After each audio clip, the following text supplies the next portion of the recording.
Welcome to Martian Mixed Martial Arts.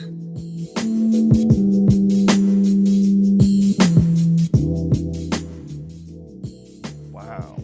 Wouldn't it be crazy if the aliens like manufactured you to be a mixed martial arts fighter? They're like, let's see if we could just turn this. I'm sure if it would have happened, I would have been much better than this. Much better than this. You're the fucking champion. What are you talking Yeah, about? but if I would be alien manufacturer, I would be Superman. You know.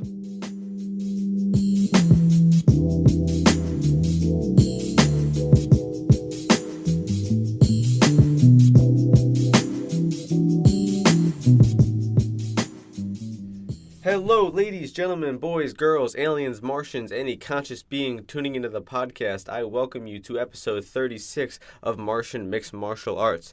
This week I have a reoccurring guest coming back for his second time. I got Sriram with me. What's up, my man? What's up? How's it going? It's great, man. Happy to have you back on the podcast. I see you're moving up in the world of the MMA media. Tell me about this new gig you got writing for Sports Illustrated. Oh, no, it's for Fansided, which powers the, I believe, underdeveloped MMA arm of Sports Illustrated. But yeah, it's pretty fun.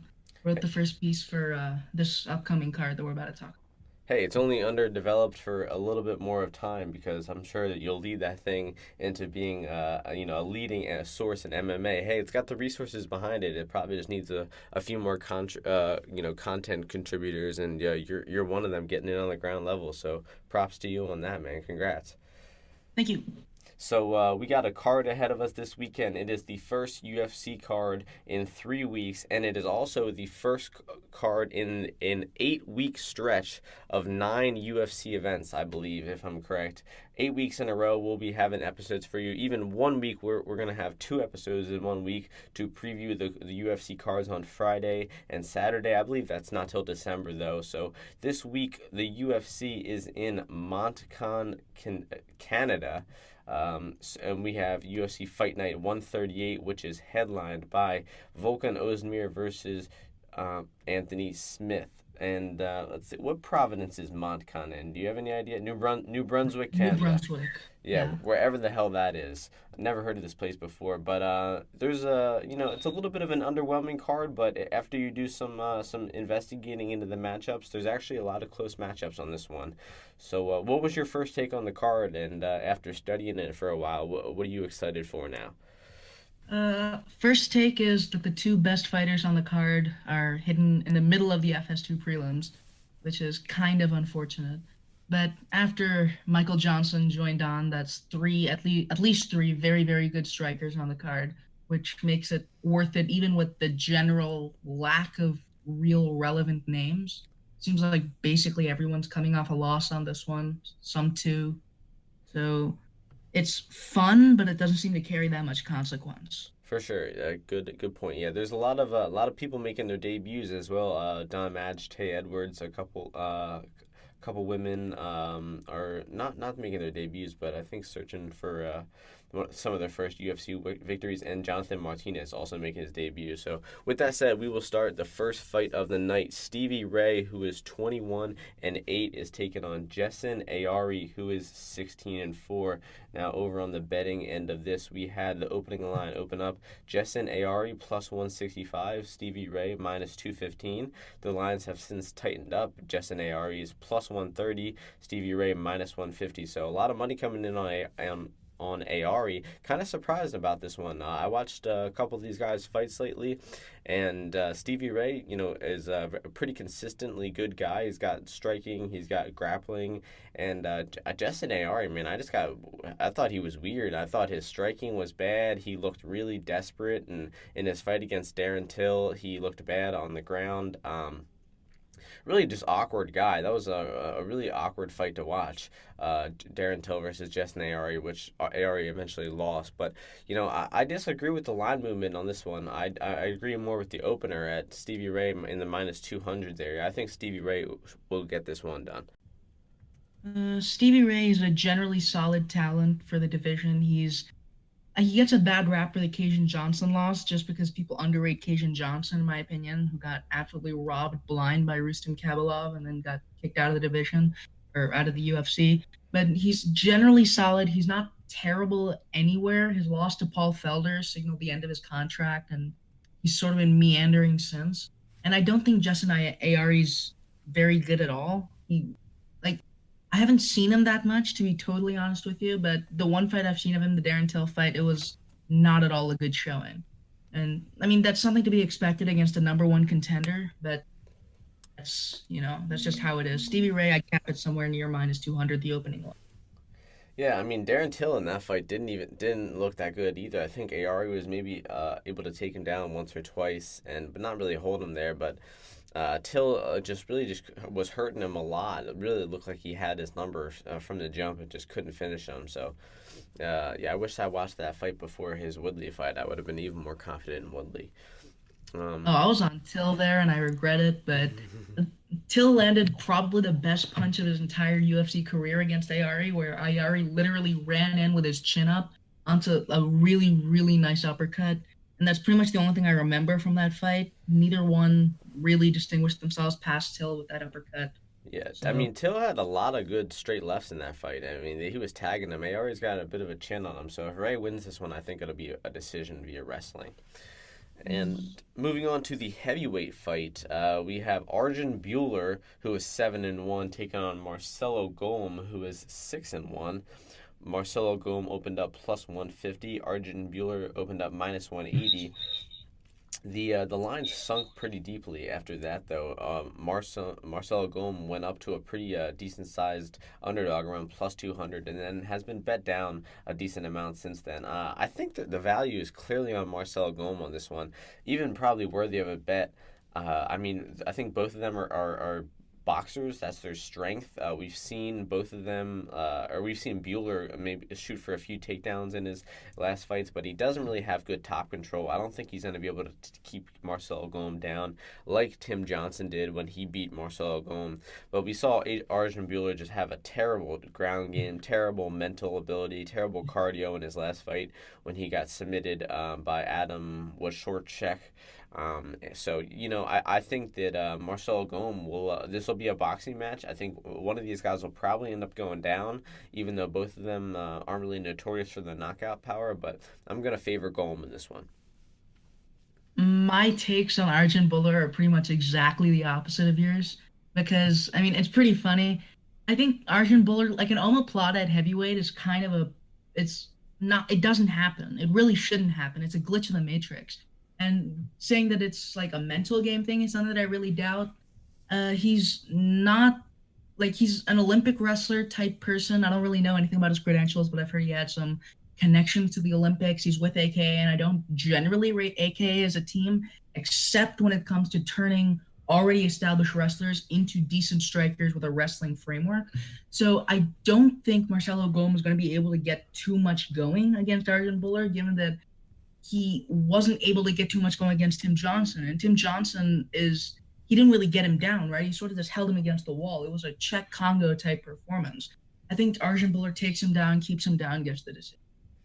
Nice. So we're going different ways on that one. And next fight, we have a lightweight fight. Two fighters both making their UFC debuts. Tay Edwards, who is 6-1, coming off the Dana White Tuesday Night Contender Series, is taking on Don Madge, who is 7-3-1. Now, listen closely to this line movement. This is the biggest line movement I have ever seen in my entire life. Don Madge opened up -305. Tay Edwards +225. Don Madge has gone from -300 to +385. A complete 180, not like a -100 flips to +100. He went from -300 to +300. I mean, let's see. Best Fight Odds has percentages on how much the lines have increased in their careers. Let's see this. This line went down 173%. I mean, it's just unheard of. These Dana White guys seem to really have an extra -200 built into their lines. I've made some good money on Darren Stewart against Charles Byrd. It was some good money just because the line was so off. And yeah, the value bet here has to be Madge, even though I know basically nothing about either. Yeah, I watched a bit of tape on both of them. Madge is a Muay Thai striker. He has a few losses via all different methods: TKO, decision, and guillotine. While Tay Edwards is also a good striker himself, a real powerful puncher, and I think this one will be contested on the feet. The Dana White show, Tay Edwards just went in there and blasted a dude in 30 seconds and knocked him out. So I think that's where a lot of the line is coming from. So no way you can trust him at minus 300, minus 400. You almost gotta make a value play on Dom Madge at plus 385. I mean, a Muay Thai striker versus another striker. I don't think this fight's gonna go to the floor. And I think we could see a fairly close kickboxing match between the two. So I think people are relying way too heavy on Edwards getting the first round knockout, and this line is definitely off.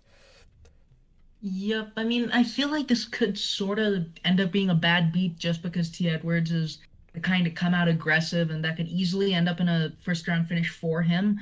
But regardless of whether he wins this one, minus 500, ranging from minus 485 to minus 595, that's absolutely insane against anyone. Even like there's basically no point where I would expect this to justify a minus 500. It would have to be an absolute skull fuck for that to happen. Yeah, for sure. I think I think the full props are out for this one. I imagine fight starts round 2 would probably be the best bet of the fight, considering he might. Madge might not win a round. He might not win a decision, but he still might survive until the second or third. So I think that that'll be worth a stab possibly. But moving on, we have a little bit of a painful matchup going on here. Sarah Moras taking on Talita Bernardo.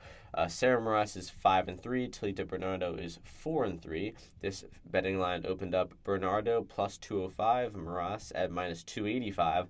Line margins have tightened up a lot. Bernardo is down to plus 150, and Moras is minus 170. And both of these women are decent grapplers. I watched a few of their fights. I painfully sat through a couple of their fights leading up to this card. And, Bernardo, still looking for her first UFC win.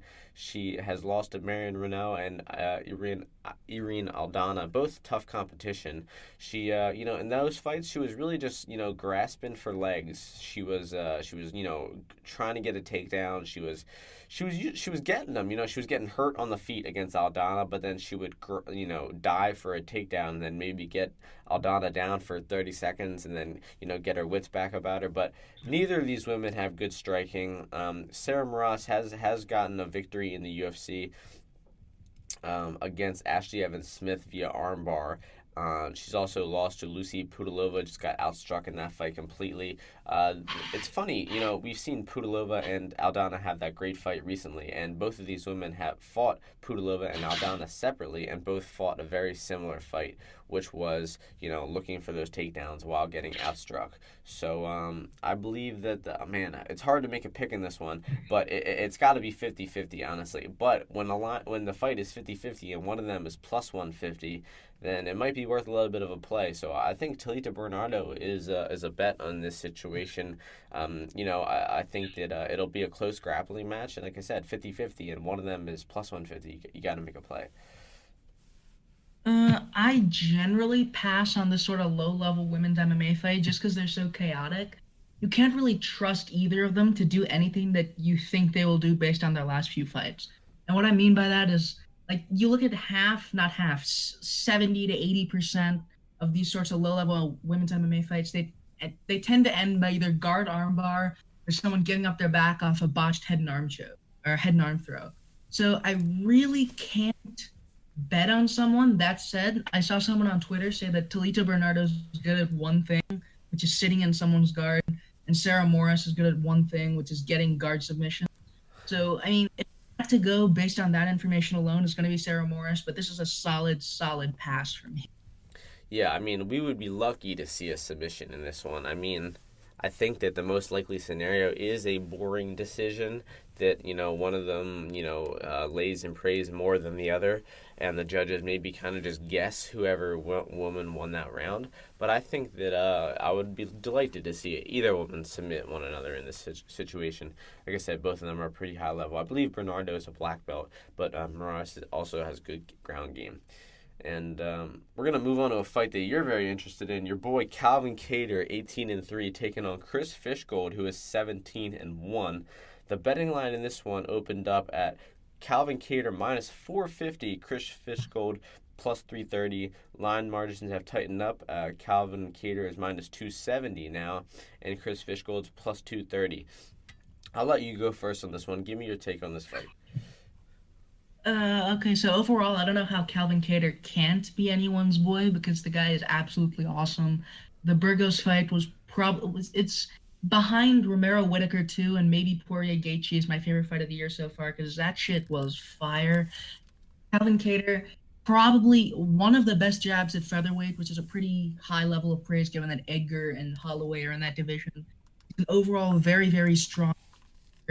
His issue with Moicano, I think, wasn't just the kicking game because Andre Fili's a kicker, but I think it was also the fact that Moicano was able to out-jab him, and you're not going to run into another guy who can out-jab Calvin Kattar until you hit the top 5, until you hit Max Holloway, probably.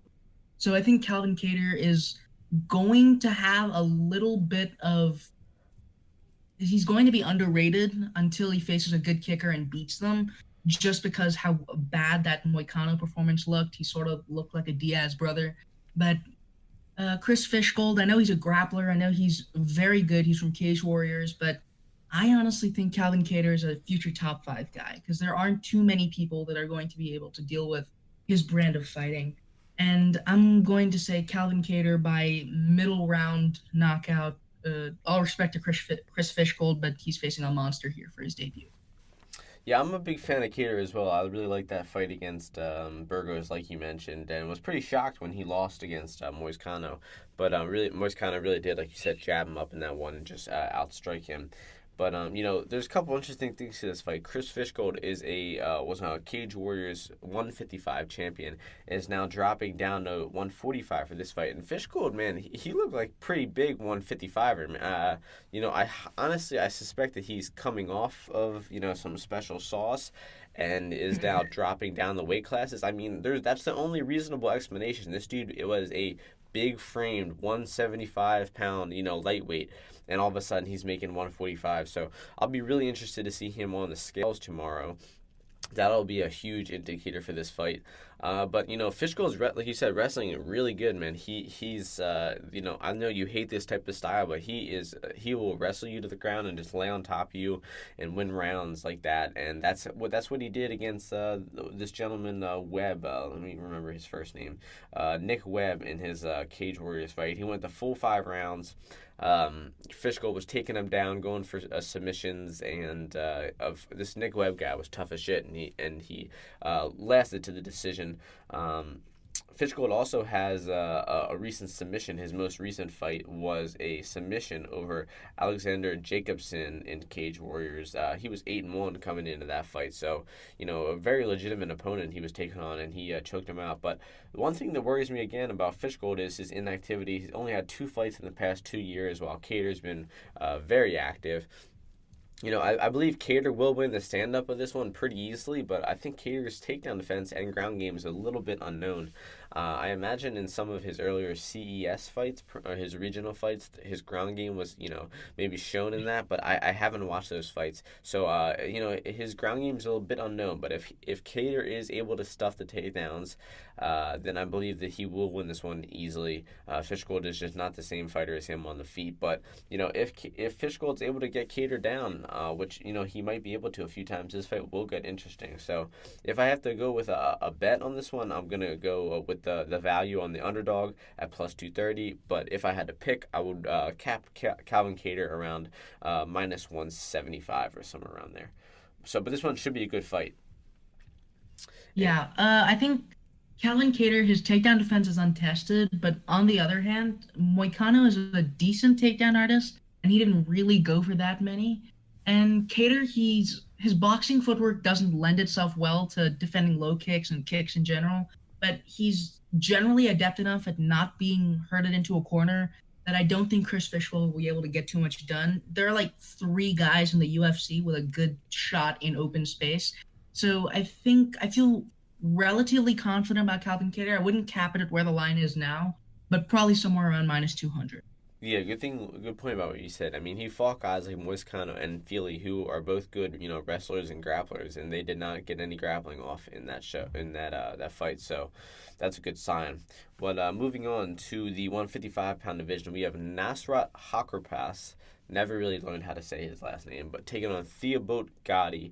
Nasrat is 9-2. Gotti is 12-4. Nasrat coming off of an impressive win against Mark Diakese, and Theobot Gotti coming off of a tough, questionable decision against Sage Northcutt. Nasrat opened up in this one at minus 350. Gotti at plus 250. The line is now minus 900 on Nasrat. 900.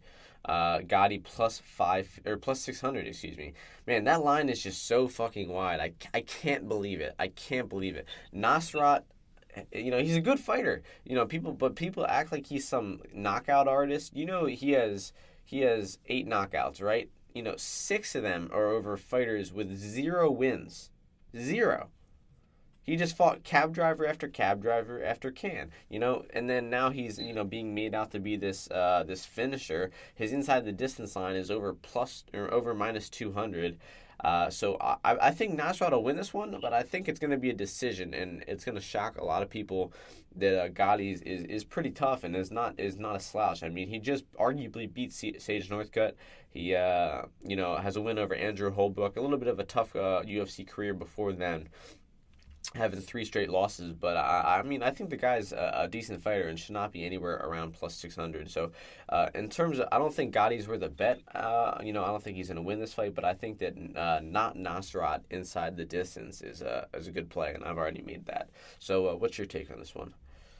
I think Nasrat, before the UFC, he wasn't much, but his 2 showings in the UFC have been absolutely impressive. I think the held fight was a robbery. Haqparast deserved that one very, very easily. It was a 30-27 Haqparast, in my opinion, and the only way that everyone's decisions is justified if they mixed up who was who.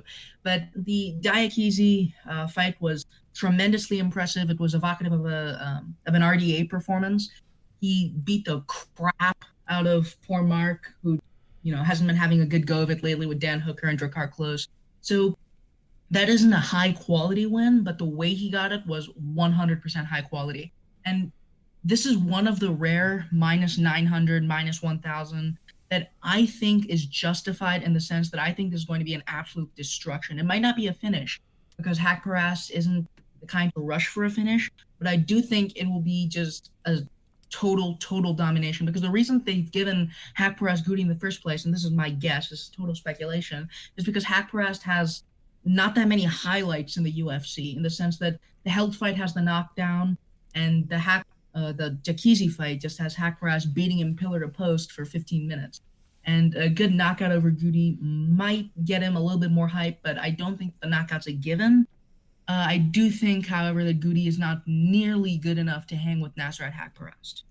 Nice. I checked both these decisions we were talking about. Gotti, around 12 out of 18 people gave him that fight versus Northcutt, and Nasrat only getting 1 out of about 18 people scoring that fight for him. Most of the people thought that one. I don't remember that fight with held though. So, it was very okay. So I saw the media scorecards, and it's sort of one of the fights that I bring up when people bring up the media for every other fight. It have to not know the scoring criteria to score that for Marcin Held, in my opinion. Marcin Held got pretty much battered round 1. He got battered round 2. He didn't get battered round 3. He held Nasrat down for the first few minutes, and then Nasrat poured on the pressure and did more effective work in the last few minutes than Held did with all of his control. So I think Haqparast picked that one up very, very, very comfortably, and Held just used the time suck to his advantage. Interesting. Yeah, I would have to go back and watch that. These rounds do seem very, very close, according to the MMA decisions. But we'll move on to the next fight. We have Nordine Taleb, who is 14-5, taking on Sean Strickland, who is 19-3. Nordine Taleb opened up at -135. Sean Strickland at +115. Definitely the closest fight we've seen so far. And right now, Nordine Taleb is +100. Sean Strickland -120. So a little bit of a line flip in this one. These line margins have tightened up a lot. And, this is a tough fight, man. Sean Strickland is a very traditional, jab type striker. He likes using a lot, likes winning fights via decision, while Taleb is kind of a wild, he's a wild, strong puncher.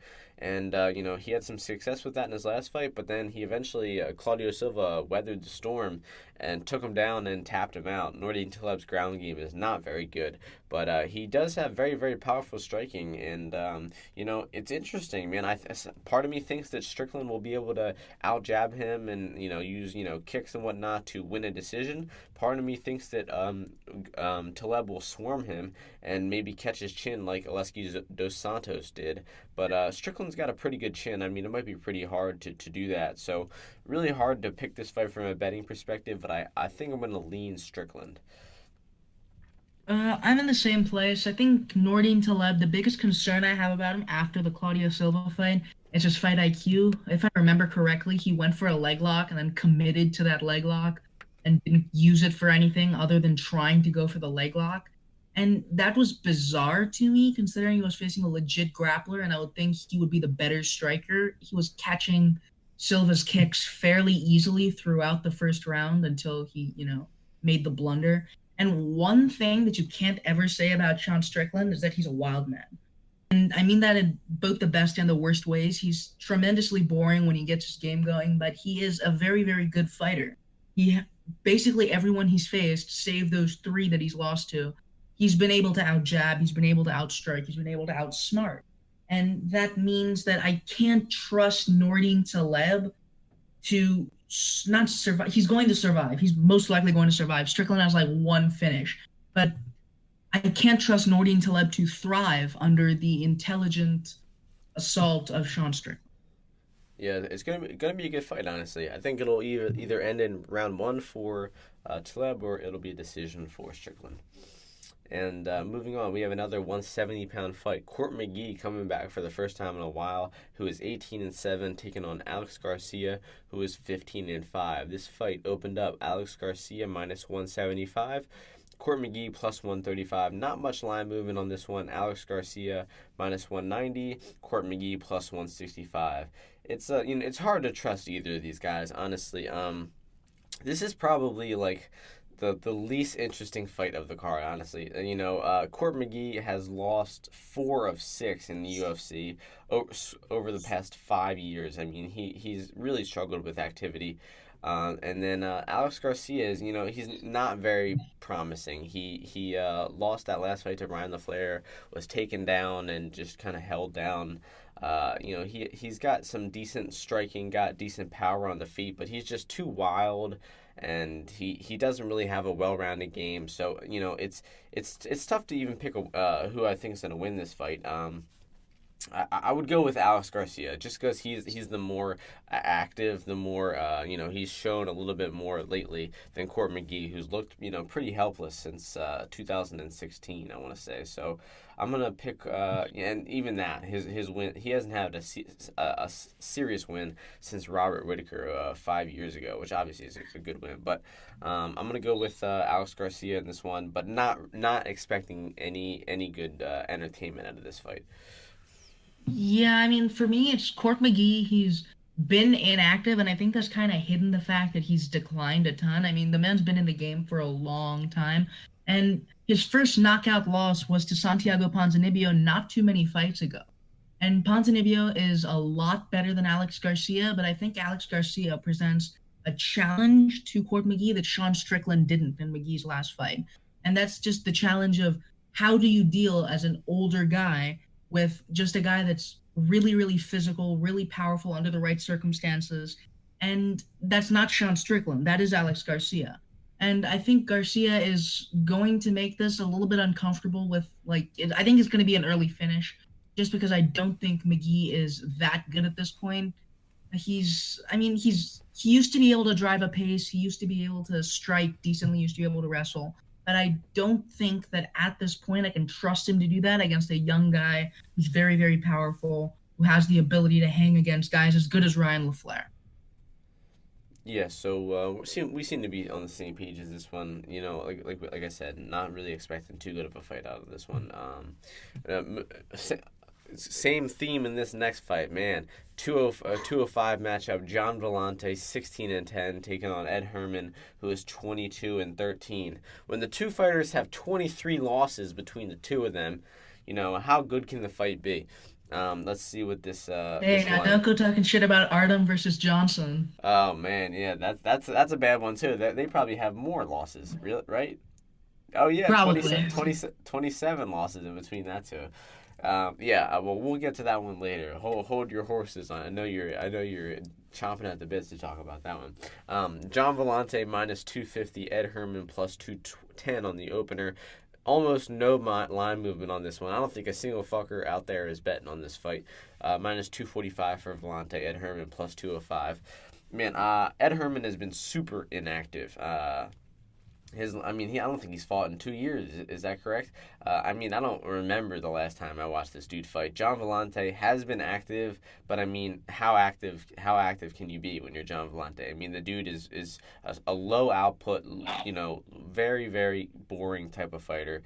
He's got, you know, decent boxing, but that's about it. He doesn't have cardio. He doesn't have power, really. Ed Herman, has 2 fights in the past 2 years, lost both of them.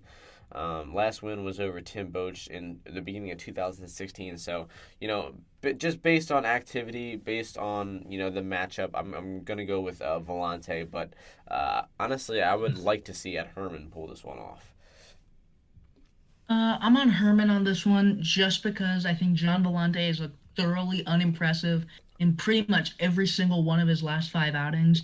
He's lost 3 of them, and the 2 he won, one was off an injury to Saperbek Safarov, who himself isn't really all that good. So the fact that you need an injury to beat him is a little bit concerning.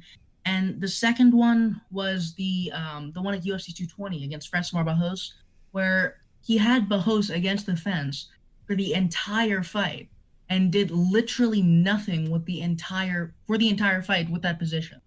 I think Jean Vellante just has no idea how to push an advantage, and I think that's backed up by one of his losses to Patrick Cummins. Patrick Cummins was gushing and walking right towards him, and Jean Vellante couldn't do jack.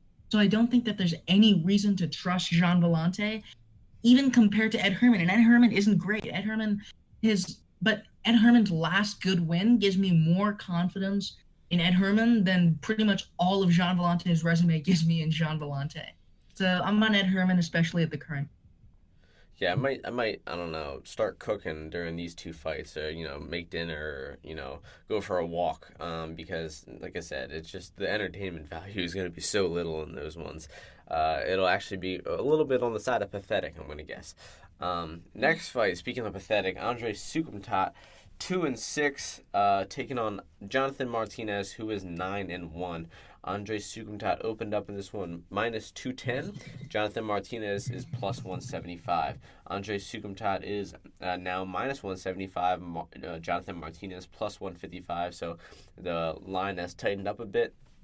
Sukumtat coming off that just embarrassing performance against Sean O'Malley, where he was, you know, mostly outstruck in that one, and, you know, eventually had a moment in the last 90 seconds where he could have won the fight, when Sean O'Malley was limping around the octagon, unable to stand on his broken foot or ankle, and Sukumtat decided to take him down and ride the round out on the ground.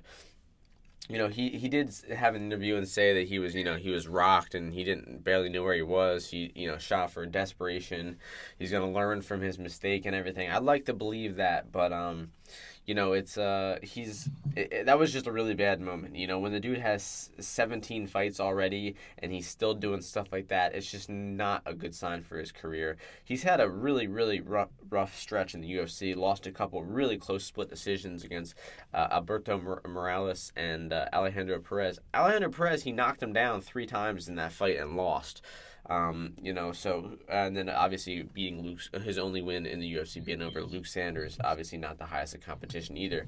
And I'm kind of high on his opponent, Jonathan Martinez. I've been watching a few of his fights. Dude doesn't have that good striking. But his submission game is on point. He has, he gets taken down a lot. Doesn't really have too good wrestling, but he's content to be on his back and go for submissions there. Activity, bit of an issue. He had a few fights in 2015, only one in 2016, only one in 2017, and in that span, he had 6 fights that were canceled. Just brutal for that guy. I mean, he must be, heartbroken that 6 fights fell through. And but luckily he's getting a shot here, moving up in weight. He fought at his last fight was at 135, although he has fought most of his career at 125. But I believe Sukumtat also has, these are both pretty small guys. I think if this fight stays on the feet, I favor Sukumtat. But I think that Martinez might even go with an offensive wrestling game plan this time. He's usually, defensive.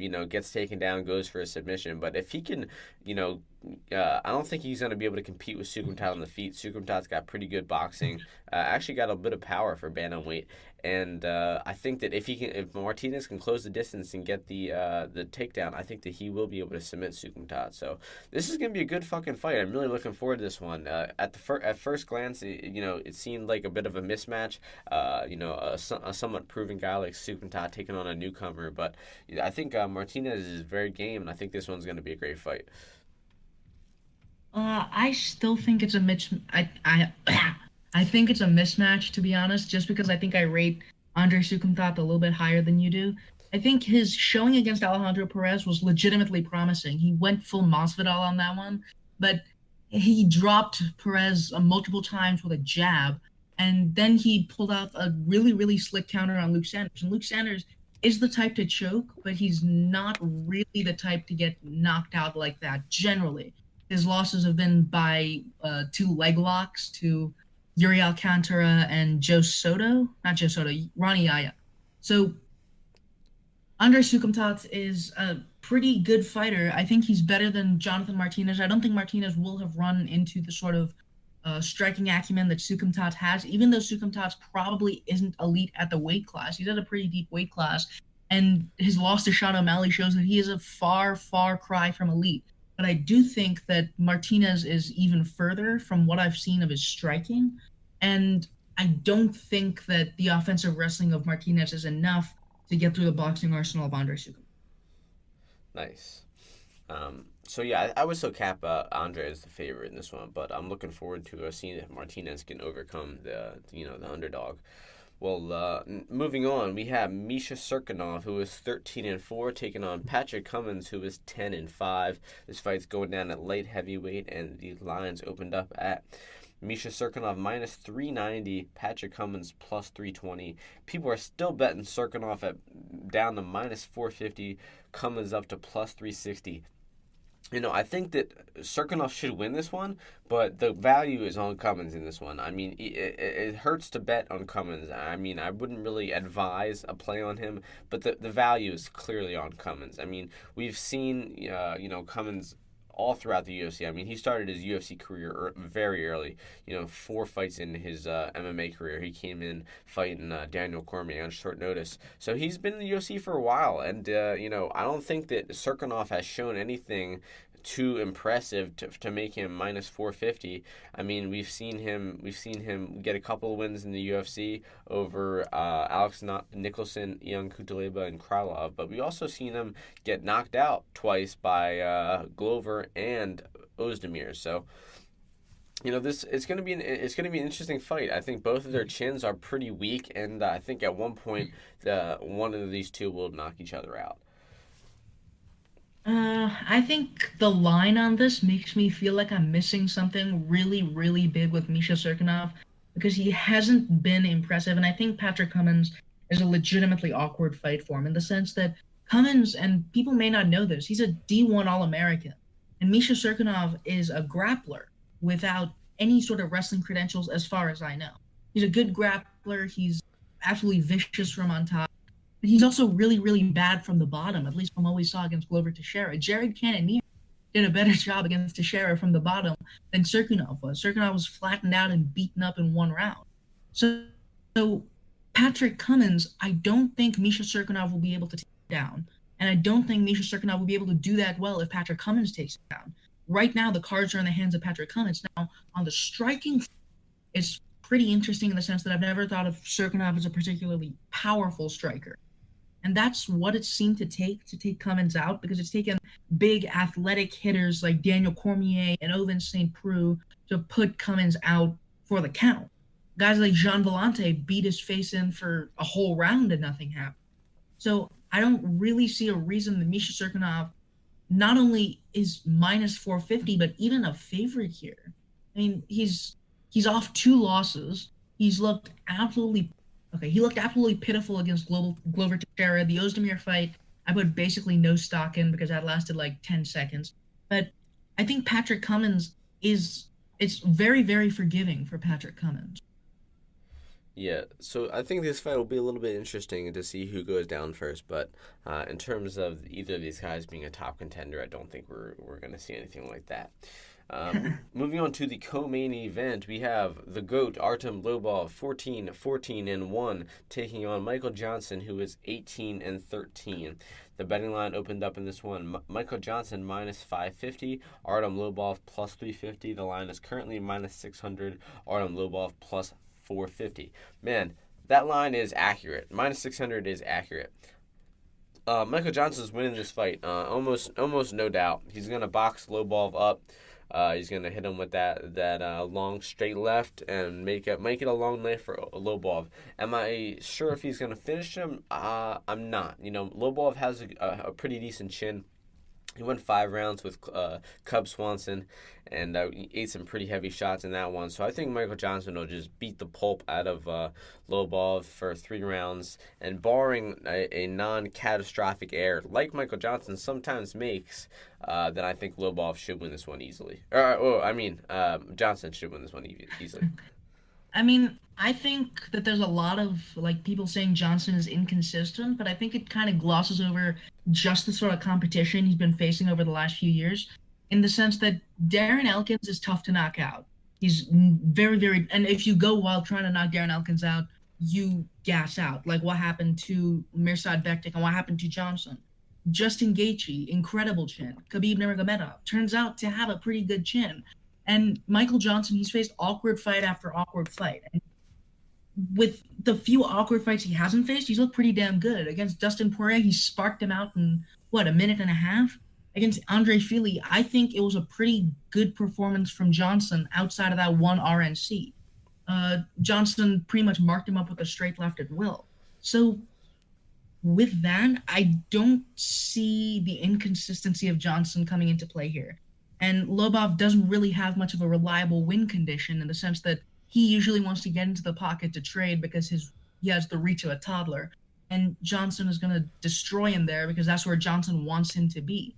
So there's really no reason that this line isn't wider. I would honestly swap this line with the Haqparast Goody line, because Johnson should crush him. Yeah, good point about the competition. Johnson only tends to make bad mistakes over pretty elite competition, and Lobov is just far, far from that. I think it'll be an easy fight, and I think that it'll be tough for Lobov to stay in there for 15 minutes while eating all those punches. So we'll see where this one goes, and that'll take us to the main event at light heavyweight.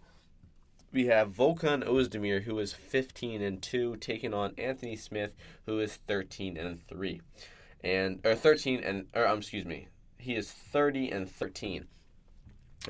Big difference from 13-3. Volkan Ozdemir opened up minus 175. Anthony Smith plus 155. A lot of money coming in on this fight, but the line's still not moving a lot. Volkan Ozdemir is minus 165. Smith plus 145. So the line margins have tightened a bit, so it seems like people are trusting Anthony Smith as a little bit more of a favorite, or excuse me, they're trusting Anthony Smith as a dog a little bit more than the favorite, Volkan Ozdemir. And both these guys are powerful strikers. We've seen Volkan, knock a couple dudes out in the UFC. We've also seen him get, taken down and pounded out in the UFC. It's really hard to get a good read on what kind of fighter Volkan Ozdemir is. He starts off strong and aggressive, and he gets his guys, flustered if they're not willing to brawl. Like he did. He even had DC a little bit, flustered. He looked DC looked pretty uncomfortable in the first round before he started getting his groove in. And so it's gonna be interesting to see if Volkan will come out that aggressive style and start brawling right away. I mean, I think someone's gonna get knocked out in this one. I think if it ends in the first 2 rounds, I think it'll be Ozdemir getting the knockout. If it ends any later than that, I think it'll be Smith getting the knockout. So I like Smith's chances. We've seen him booked for 5 rounds a lot. We've seen Ozdemir fall out of a couple fights. Apparently, he broke his nose in August training for the Alexander Gustafsson fight. That's not that long ago for a broken nose. So if that's honestly true, you could pull out of fights for all different reasons, saying it's this injury, it's this. But if that's true, that he broke his nose, 4 months ago, that could be a huge fucking problem for a fight against Anthony Smith, where he's no doubt going to be taking some punches on the nose. So I think this one's going to be a barn burner. It's a great main event, man. I love the light heavyweight division. There's not a lot of skill, there's not a lot of well-roundedness, but there's a lot of guys who are willing to stand and bang, and that's what these guys are going to do, and one of them will go down. So I'm going to favor Anthony Smith. It seems like more of a 50-50 fight, and the value will side with Smith. So I'm going to side with Lionheart is his nickname. And what's your take on this one, Sriram? I honestly don't think Smith is very good at all, in the sense that he's gotten through the light heavyweight division by taking out 2 guys who frankly should not be fighting at this stage. And he was 2 rounds down to 2017 Hector Lombard. Given that information, I don't think Anthony Smith is a good fighter.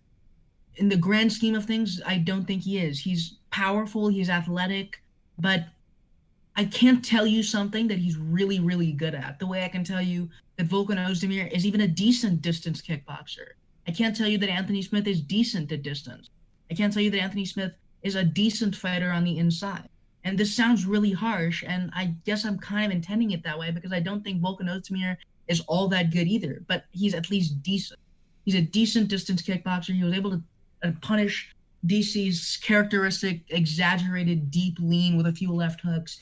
He was able to go toe-to-toe with OSP, and OSP is athletic and powerful. And Ozdemir, of course, has those 2 total meme knockouts over Serkinov and Manoa. And I think that's enough for me to favor Volkan Ozdemir here, even if he's not as, I don't think the phrase is well-rounded. He's more of a specialist than Smith in the sense that Smith has gotten submissions before, but Ozdemir is a lot better in the areas where he knows how to do things than Smith is everywhere put together. So I think Ozdemir picks this up if it ends in the first 2 or 3. If it goes past that, I still wouldn't give Smith an all that good chance because he's just not that good. Yep, I agree with you. He's, like you said, I think this line is a bit closer because of those 2 most recent wins over the old guys, but I don't know. Like I said, I just don't trust Volkan as much either. So this will be a good one between 2 relatively unknown guys, and I'm sure one of them will come out seeming a bit more legit. But so that'll do it for this Montcon, New Brunswick card going down Saturday night at 10 p.m. Eastern Time. The Fox Sports the FS1 prelims. The UFC Fight Pass prelims probably start around 6:30, transition to Fox around 8, and then the main card at 10. So with that being said, we will just talk about 2 quick news stories that happened throughout the week. I believe 2 of the biggest ones. We had Luke Rockhold falling out of his fight with Chris Weidman, citing a plethora of injuries, broken nose, a hurt knee, or a hurt rib, who knows what. Sounded pretty banged up, and then decided to pull out. I believe it's a probably legitimate injury. This would have been a huge spot for Weidman for Rockhold to get back in there, and unfortunately he didn't. He fell short. And but luckily they scrambled together and they made a good fight to fulfill in that injury. They moved Jacare, who was fighting David Branch on this card, in for Luke Rockhold. Now it's going to be Chris Weidman versus Jacare Souza. It's been a fight that's been on the radar for, I want to say, 5 years now, and it's finally happening. So this will be a fucking amazing fight. I really can't wait. I don't even want to predict it yet because I haven't really thought about it in depth enough, but it's going to be a good one. And who knows what they're going to do with Dave Branch. I heard Jared Cannonier was in talks for filling in. I don't know if that's a done deal yet, though. But so a little bit bummed out, obviously, about the Rockhold Weidman fight falling through, but I think the replacement is pretty good in this one too. That was done, by the way. It was a few days ago. They announced it officially, but I think David Branch is the one that's really getting shafted here for in the same manner that he was shafted for the Orlando card, and both involved Luke Rockhold, and so did his last loss. So Luke Rockhold is kind of a demon hanging over David Branch. But yeah, he was canvassing for the Jacare fight for a long time, and he got it with 2 really, really good video call-outs that were absolutely hilarious.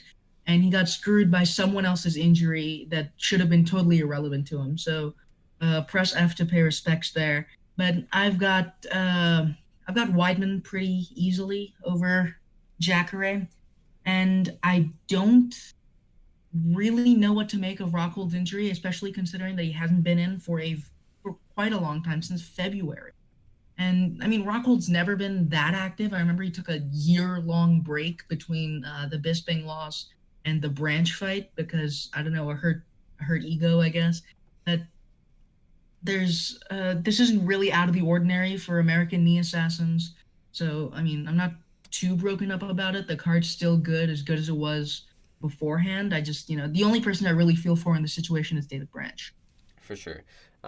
Just terrible that thing fell through.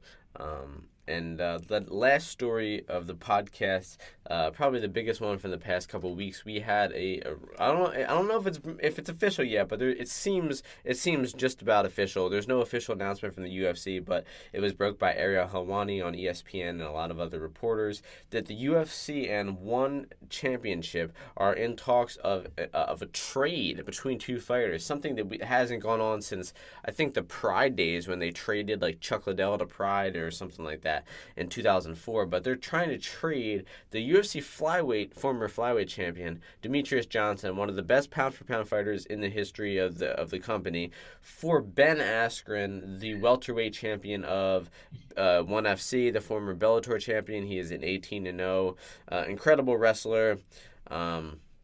But it's I'm sure that we haven't even talked about this, but I think that you and I are on the same page, is that they're trading away one of the best fighters of all time, who, they basically just to get him out of their hair, to get him out of promoting him, to get out of their division, to get out of, hearing him complain about how he's not treated equally or promoted equally. They're just trading that all away just to get a guy who might be a top 5 welterweight, who might fight, Colby or Tyrone or GSP or, I don't understand it, man. You have a guy who does everything. He wrestles, he strikes, he submits people. He's one of the most exciting fighters, well-rounded fighters in the history of the UFC. Won, 11, 12, 13 fights in the UFC in a row, and then he loses one fight, and then all of a sudden you're trying to talk him into getting traded away before he even has his rematch. I don't know. At the same time, it's cool to see that this is possible. The trades are possible, but man, does this not feel like a good deal. So I'll give you your chance to share your thoughts on this one. What are you thinking? This was just outright stupidity from the UFC, because with Eddie Alvarez leaving as well to ONE Championship, that promotion now has a claim to having 2 divisional goats, or at least divisional top fives in their roster. And the UFC letting that go for Ben Askren is supremely questionable, to say the least, just because I don't think Askren is very good at all. And this might be my hot take for the podcast, but no, Ben Askren, from what I've seen, he is not very good at all. He is the male version of Cindy Dandois. His striking is absolutely woeful, and he can't set up his takedowns like even a guy like Maia can, when Maia's failed against every top wrestler he's faced in his last 3 fights. So I don't think that Ben Askren, the wet blanket, the deficient Jake Shields, Cindy Mandois is a worthwhile trade when it comes to letting go of Demetrius Johnson, a legitimate lineal champion if you ignore the absolute abortion of a decision he suffered at UFC 227. It's one of the worst decisions that WME has ever made, and it's pitiful. There's no reason for it. Yeah, it's a damn shame, man. I'm currently rocking my Demetrius Johnson flyweight champion T-shirt as we record this too. I think I might have worn it, picking out a shirt today specifically for this reason. But it's I'm a little bit disagreeing with you on Askren. I think that he is a very legitimate opponent. I think that he will give, I mean, at the top of welterweight right now, we have 3 of some of the best wrestlers in the UFC: Colby, Tyrone, and GSP. And I think obviously one of them is a villain already. Colby plays that villain role already, but Askren is coming in with the same sort of shtick. He is not doing as much "Make America Great Again" stuff, but at heart he is definitely a super hardcore conservative. He's been on the Joe Rogan podcast, talking about conspiracies and Trump and everything like that. So I mean, I listened to the podcast and I liked him. I like the guy a lot. I think that aside from his radical political stuff, I think that everything he said about wrestling and was super knowledgeable. So I really think that he deserves to be in the UFC, but this is just not the way, man. They had the chance to sign Askren to the UFC 4 years ago, and now they're trading away one of their best pound-for-pound fighters. John Jones, GSP, and Demetrius Johnson are the 3 top pound-for-pound fighters to fight in the UFC in the past, I want to say 5 years. And I just don't. You would never ever trade GSP or John Jones away for anybody who's relatively unproven. But just because Demetrius is little, just because he hasn't sold many pay-per-view buys, just because he maybe goes through the decision a lot and doesn't have the most stand-and-bang exciting fights, that they're willing to sacrifice him to just get Askren. It's incredible. I'm hoping it's not really true. I'm hoping that it's no, we're signing Askren. Demetrius isn't going anywhere. Oh, thank God. But it's not looking that way. Demetrius Johnson has changed his Twitter handle, removed the UFC from his Twitter handle, so it's not looking good. It's going to be a sad day when that gets announced, and not looking forward to it at all. I mean, okay, so first of all, the 3 names you mentioned, I have to say Jose Aldo I would put above all of them. And second of all, I think the difference between guys like Tyron Woodley and Colby Covington compared to Ben Askren is that Tyron Woodley and Colby Covington know what they're doing on the feet. And Colby Covington, he's not a good striker in any sort of conventional sense, but he knows what he wants to do on the feet. And by that, I mean, he wanted to drive a pace against RDA and drive him back. So he did. He wanted to keep his hips as far away from Maia as possible and wear him down with striking, and he did. And Maia would look like Floyd Mayweather compared to Ben Askren. It's simply the truth. Ben Askren, it's simply impossible. Maia can't wrestle. Maia can't wrestle at all. Badly, I think, of his striking. It's simply impossible. I've seen it, and it disgusts me. So I don't really think that he is a top welterweight in any sense. Give him someone like Carlos Condit, yeah, he'll crush. Give him someone like Leon Edwards, he'll lose badly. Give him someone like Stephen Thompson, he'll get curb stomped. Give him someone like, I don't even know. Give him RDA, and RDA will destroy him. So I don't. I think he'd beat him just like Colby beat him. Just like that decision that we eternally disagree on, the Colby versus RDA. I don't know. Yeah, I think that, so obviously his striking is no good, but he makes up for it, man. His wrestling is really good. His takedowns are good. His control is incredible. His hand fighting, he'll fucking grab your wrist for a second, and then right when you're thinking about, hey, I got to get his hand off my wrist, oh, he's punching me in the face. He's grabbing your other wrist. He's trapping your arm. He's punching you in the face. You know, he's got really, really good. It's not the most exciting stuff, but he's winning MMA fights in very unique fashion for sure. I mean, the dude hasn't gotten hit in the head in the past like three or four fights. That's pretty incredible. No matter what. Even though it's boring. I can't agree with that. His wrestling isn't overhyped, but I have to question how much his wins mean when the two best wins he had are Andrei Korshkov, Douglas Lima, both as green as you could possibly get them, when one of them wasn't even training wrestling.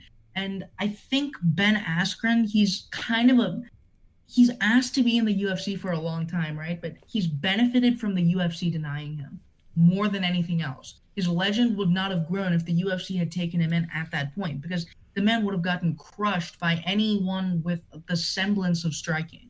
And he's talking shit to everyone on Twitter now. It's kind of sad. Everyone's bringing out the big guns to shit on him, which is totally deserved because the man just irks me. And I think Ben Askren, people are going to treat it like a what if when he loses. They're going to make excuses about how if they had gotten him on 4 years earlier, that he would have done well. And I think he does have the possibility to do well with a lot of refinement. But if the Ben Askren we saw in his last fight, in his last few fights, shows up against anyone in the top 10, save maybe Neil Magny, he is going to get absolutely destroyed. And I don't believe that that's a worthwhile trade for one of the best fighters in the world. I mean, Demetrius Johnson, I haven't rated him as highly as people have, because people have called him pound for pound number one, and people have called him, pound for pound number one, and people have called him a total bum fighting in a bum division.